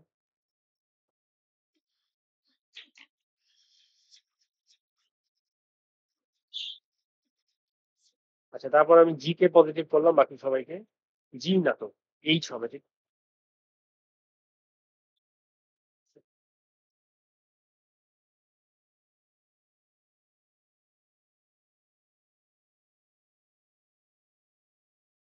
এইচ কে পজিটিভ করলাম, বাকি সবাইকে জিরো করলাম। এরকম যদি টাইমিং ডায়াগ্রামটা হয়, তাহলে এইরকম টাইমিং ডায়াগ্রামের জন্য এটা আসলে কিন্তু ঘুরতে থাকবে, কোন দিকে ঘুরতে যাবে? এন্টি ক্লকওয়াইজ ডিরেকশনে রোটরটা ঘুরতে থাকবে। বুঝে গেছে? এরকম যদি সিগন্যাল দিয়ে যাও, বুঝতে পারছো?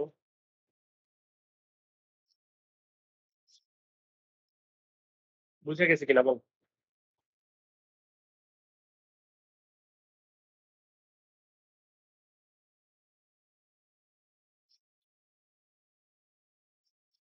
জি Okay. আচ্ছা, এতক্ষণ পর্যন্ত আমরা যেটা করছিলাম সেটা ছিল সিঙ্গেল এক্সাইটেশন, মানে সিঙ্গেল এক্সাইটেশন বলতে যে আমরা একটা কয়েলকেই এনার্জাইজ করছি।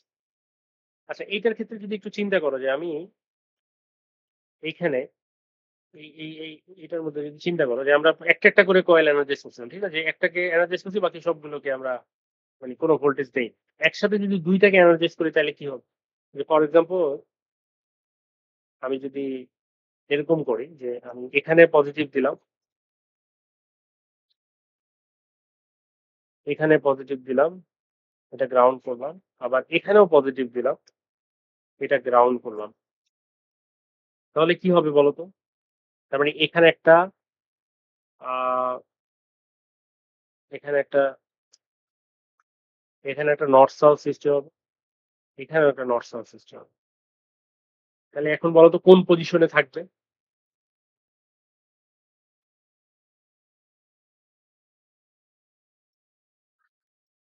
স্যার এটার মাঝ অর্থাৎ রোটরটা এইভাবে থাকবে, বুঝা যায়?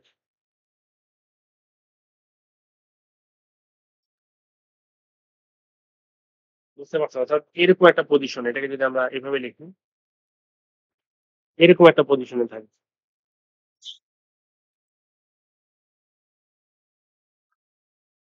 ওয়ান প্রাইম নাও, বুঝে গেছে?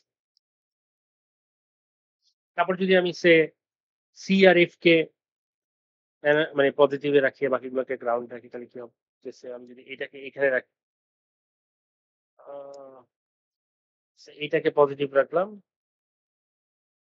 এটাকে গ্রাউন্ডে রাখলাম, ঠিক আছে? তার মানে দেখো একসাথে আবার দুইটাকে আমি এনার্জাইজ করতেছি, মানে এটাকে এনার্জাইজ করতেছি, এটাকে আবার এটাকে। একইভাবে এখানে আর নর্থ সাউথ থাকবে না, এখান থেকে নর্থ সাউথ সরে যাবে, তখন দেখা যাবে যে এই জায়গায় নর্থ, এই জায়গায় নর্থ আসতেছে আর এই জায়গায় সাউথ আসছে, তখন কোন পজিশনে থাকবে বলো তো?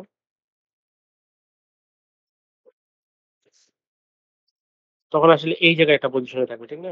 এটাকে আমরা বলতে পারি টু প্রাইম। তার মানে বলতো এই যে সিঙ্গেল আগেরটা তো ছিল সিঙ্গেল এক্সাইটেশন, এবার এটাকে আমরা বলতেছি ডুয়েল এক্সাইটেশন, ঠিক না?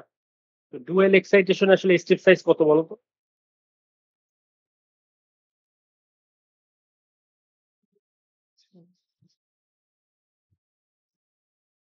স্যার 90 ডুয়েল তো এক্সাইটেশন থাকতেছে এখানে না? 45 90, ডিগ্রি। হ্যাঁ 90, এটা কি বুঝতেছো? 90 থাকতেছে কিন্তু, কেননা এই যে ডুয়েল এক্সাইটেশন একবার করলে ওয়ান প্রাইম, আবার আরেকবার যদি করি টু প্রাইম, তার মানে এই দুটার মধ্যে স্টেপ সাইজ কিন্তু 90 ডিগ্রি, বুঝে গেছে? তারপর যদি আবার এভাবে করো তখন এইখানে থ্রি প্রাইমে যাবে, আবার যদি করো এখানে ফোর প্রাইমে যাবে, বুঝে যায়? তার মানে এখানে দুইটা জিনিস দেখলাম আমরা, একটা হচ্ছে সিঙ্গেল এক্সাইটেশন যেটা আগে দেখছিলাম, আর একটা হচ্ছে ডুয়েল এক্সাইটেশন। তাহলে সেই ক্ষেত্রে টাইমিং ডায়াগ্রাম গুলো কিরকম হবে?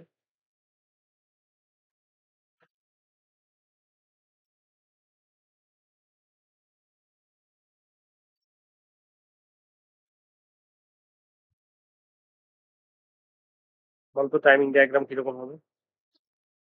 এটাতেই লেখা যায়, এটাতেই আমি কপি করে দেখাই।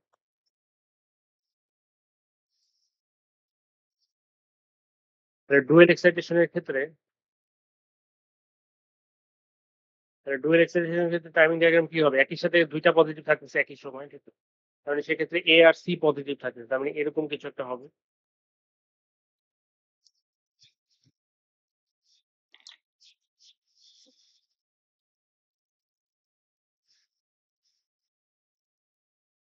এ আর সি পজিটিভ থাকতেছে, তারপর আবার এরকম হবে যে তারপরে সি আর এফ পজিটিভ থাকতেছে, তার মানে এখান থেকে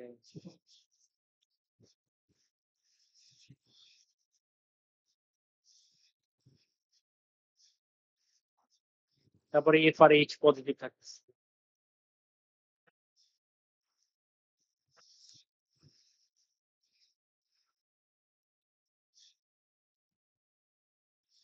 তারপরে এইচ আর এ পজিটিভ থাকবে, ঠিক না? আপনাদের এখানে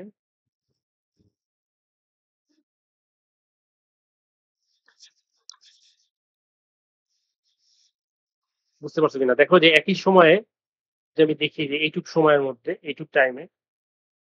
টাইমে আসলে কে কে পজিটিভ থাকতেছে, এইটুক টাইমে এ আর সি এই দুইটা পজিটিভ থাকতেছে, ঠিক না? এইটা এইটুক পজিটিভ, এইটুক পজিটিভ।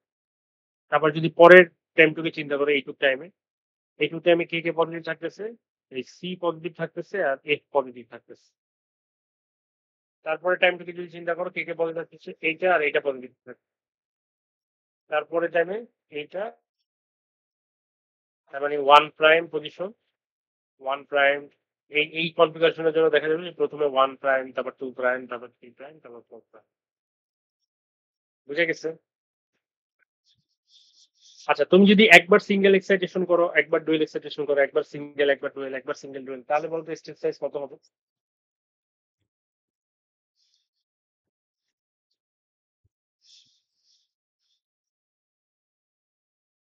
আমার কথা কি বুঝতে পারছো?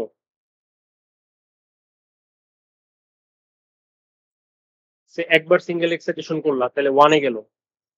তারপর ডুয়েল এক্সাইটেশন করলা, 45 1'-এ ডিগ্রি গেল। 45 ডিগ্রি তখন 45 ডিগ্রি আসলে স্টেপ সাইজ হয়ে যাবে। আচ্ছা, এখন কথা হলো যে সিঙ্গেল, তাহলে কোনটা করবো আমরা? দুইটা সুবিধা অসুবিধা আছে। সিঙ্গেল এক্সাইটেশন করলে যেটা হবে যে, তোমার ডুয়েল এক্সাইটেশন করলে যেটা হবে যে, ডুয়েল এক্সাইটেশন করলে একই সাথে দুইটা কয়েলকে এনার্জাইজ করতেছে, দুইটা ম্যাগনেট কাজ করতেছে, ফলে অনেক স্ট্রং টর্ক হবে। দুইটা ম্যাগনেট যদি থাকে একটার তুলনায়, তাহলে তো অবশ্যই অনেক স্ট্রং টর্ক পাবা, টর্ক বেশি পাবা। কিন্তু এটা অসুবিধা হচ্ছে যে, যেহেতু দুইটা কয়েল এনার্জাইজ করতেছে, ডাবল কারেন্ট তোমার লাগবে। বুঝে গেছে? অর্থাৎ ডুয়েল এক্সাইটেশন করার সুবিধা হচ্ছে যে, এখানে যেহেতু দুইটা ম্যাগনেট একসাথে কাজ করতেছে, ফলে এটা স্ট্রং টর্কটা বেশি হয়। কিন্তু অসুবিধা হচ্ছে যেহেতু দুইটা ম্যাগনেট কাজ করতেছে, ফলে দুইটা ম্যাগনেট এনার্জাইজ করতেছে, দুইটা ম্যাগনেটের মধ্যে কারেন্ট ফ্লো করতেছে, ডাবল কারেন্ট লাগতেছে। বুঝে গেছে? মানে পাওয়ার বেশি লাগবে। বুঝে গেছে? বুঝতে পারছো কিনা বলো?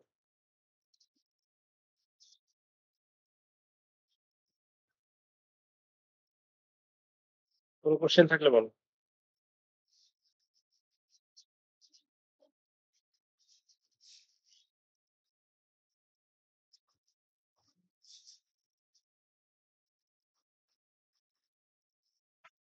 আচ্ছা, এইখানে আমরা যেটা দেখলাম, এটা হচ্ছে আসলে আহ এটাকে বলা হয় ইউনিপোলার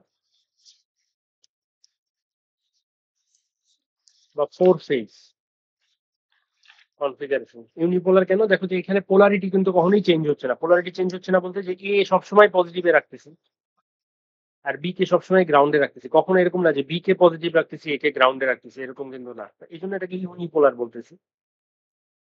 আর এটাকে 4 ফেজ বলতেছি তার কারণ হচ্ছে 4টা ফেজ আছে, এই জন্য এটাকে 4 ফেজ বলতেছি। বুঝে গেছে? আচ্ছা, এরপরে আমরা যেটা দেখবো সেটা হচ্ছে মানে সিমিলার একদম, জাস্ট এইটার মতোই, সেটা হচ্ছে বাইপোলার 2 ফেজ। বাইপোলার 2 ফেজ একই রকম। বাইপোলার 2 ফেজ, এটাতে যেটা করা হয় যে এখানে, এটা যদি আমি জাস্ট একটা কপি করে নিয়ে যাই, এখান দিয়ে বোঝানো যাবে।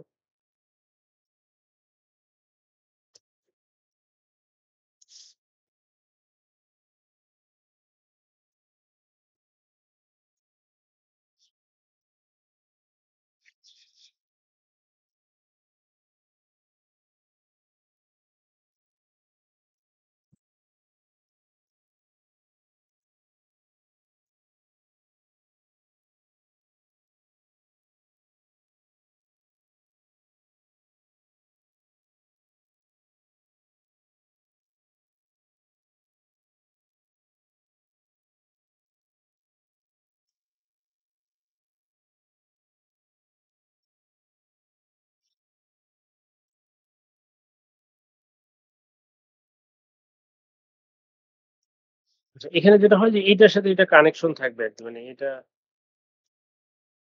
এটার সাথে এটা একদম কানেক্ট করা। একইভাবে এটার সাথেও এটা কানেক্ট করা।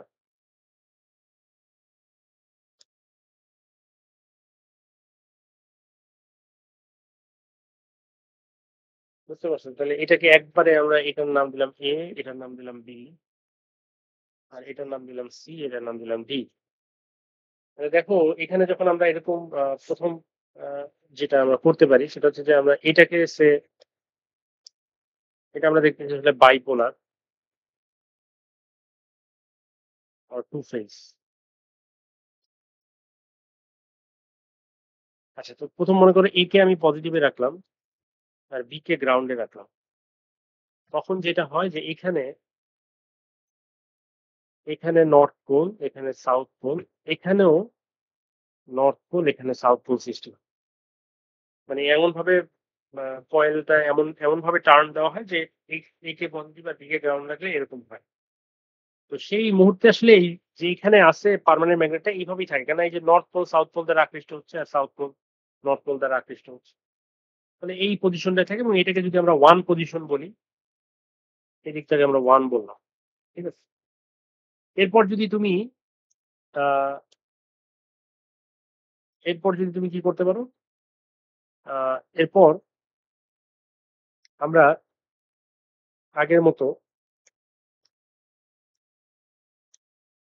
যদি সি কে এখন পজিটিভ দিই, সি কে পজিটিভ আর ডি কে গ্রাউন্ডে রাখি। আচ্ছা, তখন দেখা যাবে কি যে এখানে নর্থ সাউথ, এখানেও নর্থ সাউথ হচ্ছে, ফলে এখন ওই যে একটা টর্ক উৎপন্ন হবে, ফলে এটা ঘুরে যাবে, অর্থাৎ এটা এদিকে নর্থটা এদিকে সাউথের দিকে আকৃষ্ট হবে আর সাউথটা এদিকে নর্থের দিকে আকৃষ্ট হবে। তখন যেটা হবে যে এটা আসলে এরকম আর থাকবে না, এটা ঘুরে যাবে 90 ডিগ্রি, এদিকে চলে আসবে। বুঝা গেছে? তার মানে এটা আমরা 2 নম্বর পজিশন বলতে পারি, এটা এই 2 নম্বরে চলে আসবে, ঠিক আছে। আচ্ছা, এরপর আমরা যেটা করতে পারি,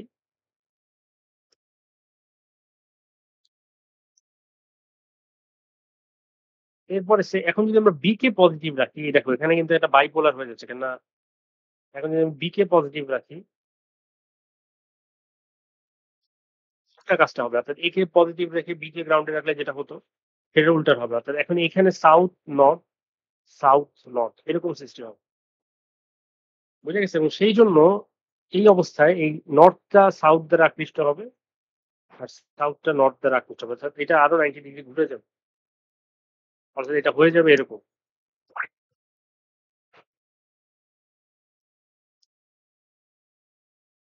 এরকম ভাবে ঘুরে দেখা যাবে এখানে নর্থ এখানে সাউথ চলে আসবে, এবং এটাকে তুমি 3 নাম্বার পজিশন যদি বলো, 3-এ চলে আসবে। আইডিয়াটা বুঝতে পারছো যে এখানে কিন্তু এটা বাইপোলার, মানে কখনো এ গ্রাউন্ডে থাকতেছে, কখনো এ পজিটিভ আসতেছে, কখনো বি গ্রাউন্ডে থাকতেছে, কখনো বি পজিটিভ আসতেছে, এই জন্য এটাকে বলছি বাইপোলার। আচ্ছা, এরপর যদি আমরা এখান থেকে সরিয়ে নিয়ে আবার বি কে পজিটিভ করি আর সি কে গ্রাউন্ডে রাখি, তাহলে দেখা যাবে এখানে সাউথ নর্থ এইভাবে সৃষ্টি হবে, এবং এটা এই নর্থটা সাউথ দ্বারা আকৃষ্ট হবে এবং সাউথটা নর্থ দ্বারা আকৃষ্ট হবে, ফলে এটা আরো 90 ডিগ্রি ঘুরে যাবে।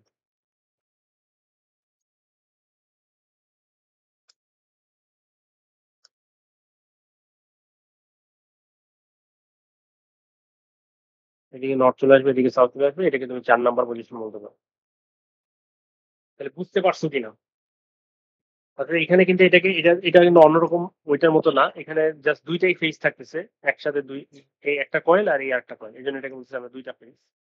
আচ্ছা, এবং এটাকে আমরা বাইপোলার বলতেছি, তার কারণ হচ্ছে যে এই এ কখনো পজিটিভ হচ্ছে, কখনো গ্রাউন্ড হচ্ছে, বি কখনো পজিটিভ হচ্ছে, কখনো গ্রাউন্ড হচ্ছে, এই জন্য এটাকে বাইপোলার বলতেছে, মানে পোলারিটি চেঞ্জ হচ্ছে। বুঝে গেছে? বুঝতে পারছো কিনা বলো?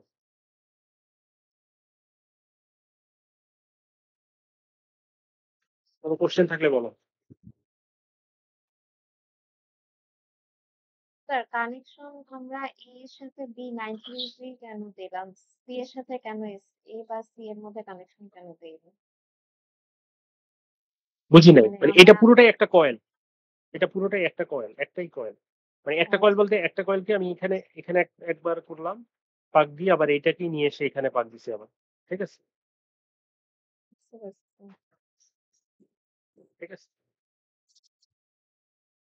ওকে, এটাকে চাইলে তুমি ডুয়েল এক্সাইটেশন করতে পারো, একই সাথে দুইটা কয়েল ভাবে এনার্জাইজ করতে পারো। এবং এটা টাইমিং ডায়াগ্রামটা যদি আমি এঁকে দেখাই, যে এটা প্রথমে কি ছিল, যে আমি এখানে চারটা যদি লিখি এ বি, এখানে এ বি সি ডি চারটা, মানে চারটার পোলারিটি কিরকম হবে সেটা যদি আমি দেখাই, তাহলে প্রথমে দেখা যাচ্ছে যে শুধু এ পজিটিভ, বাকি সবগুলো তখন গ্রাউন্ডে বা 0 ভোল্টেজ থাকতেছে।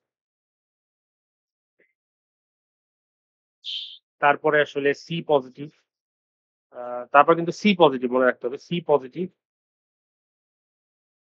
বাকিগুলো গ্রাউন্ডে থাকবে। গ্রাউন্ডে থাকবে মানে কোনো ভোল্টেজ না থাকবে অথবা আছে। তারপরে কি আবার, তারপরে আবার বি পজিটিভ, বাকি সবগুলো গ্রাউন্ড। তারপরে আবার ডি পজিটিভ, ঠিক না? ডি পজিটিভ, বাকি সবগুলো গ্রাউন্ড। তো এখানে যেটা দেখালাম সেটা হচ্ছে সিঙ্গেল এক্সাইটেশন। তুমি ডুয়েল এক্সাইটেশন আগের মতো করতে পারো, মানে সিমিলার আর কি। বুঝা গেছে? এটা বুঝা গেল কিনা বলো তো, কোনো কোশ্চেন আছে? বাইপোলার আর ইউনিপোলার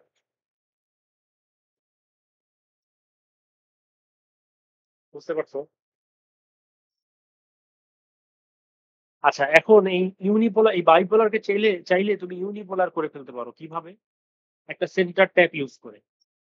এইখান থেকে তুমি যদি একটা কয়েল নিয়ে আসো, মনে করো এই জায়গা থেকে, এই পয়েন্ট থেকে, যে কোনো একটা মাঝখানের একটা পয়েন্ট থেকে তুমি একটা এরকম একটা ট্যাপ নিয়ে আসলা, এখানেও একইভাবে তুমি একটা ট্যাপ নিয়ে আসলে, ঠিক আছে? এটার নাম দিলা তুমি ই, এটার নাম দিলা এফ। ঠিক আছে? এখন দেখো, আমি যদি জাস্ট এইটুকু এনার্জাইজ করি, মানে জাস্ট এ কে যদি পজিটিভ রাখি আর ই কে যদি গ্রাউন্ডে রাখি, আর এই ই কে যদি গ্রাউন্ডে রাখি আর বিতে কোনো ভোল্টেজ দিলাম না, তখন জাস্ট এইটুকু এনার্জাইজ হবে। ঠিক আছে? তার মানে এটা একটা ইউনিপোলারের মতো কাজ করবে। আবার যদি সে তুমি সি কে পজিটিভ রাখো এবং এখানে এফ কে গ্রাউন্ডে রাখো, তার মানে এইটুকু এনার্জাইজ হবে, শুধুমাত্র এইটুকু এনার্জাইজ হবে, এইটুকু এনার্জাইজ হবে।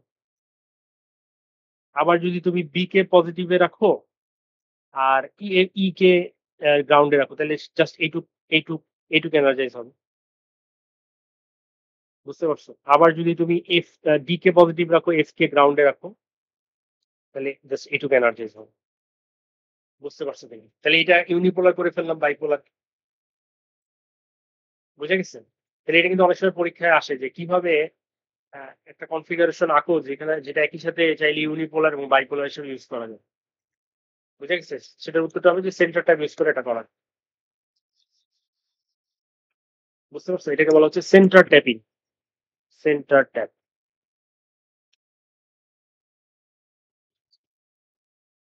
সেন্টার মানে মাঝখান থেকে যেহেতু নিচে, এই জন্য সেন্টার ট্যাপিং বলা হচ্ছে। মানে এই এ আর বি এর মাঝখান থেকে নিলাম একটা, আর সি আর ডি এর মাঝখান থেকে নিলাম একটা।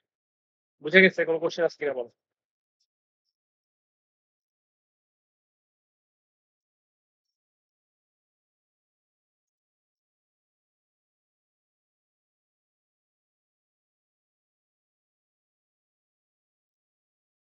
বুঝতে পারছো?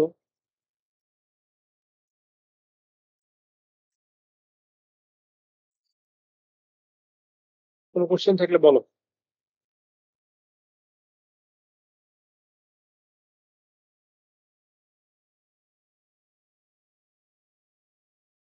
আচ্ছা, এই স্টিমার মোটর আরেকটা টপিক আছে, এটা একটু আমরা পরে ক্লাসে করি। আজকে ক্লাসে এই পর্যন্তই থাকুক। না থাকে, আজকেও সবাইকে অ্যাটেন্ডেন্স দিয়ে দেবো আমি। ফলে তোমাদের কোনো কোশ্চেন যদি না থাকে তোমরা লিভ নিতে পারো।